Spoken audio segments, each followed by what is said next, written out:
Mukama Katonda weebale benyumya nabo era nzemu ne basiika olwaleero Ssemambo TV yaffe eyitibwa Butonde TV.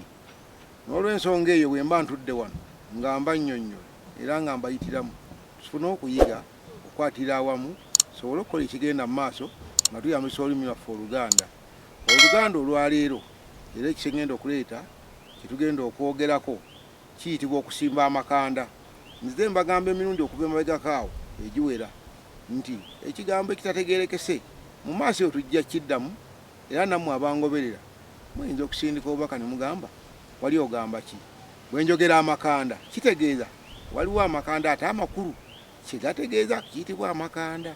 Loli wagamba nti asimbye amakanda ng'omanya nti awanywereddewo tajja kuseguka ne bw'onookola otya ne bw'onookola ki aba alemye ng'asinzidde tojja mujjawo. Kibayita okugamba nti gundi asimbye amakanda. Neyanziza neyanzeege mweraba.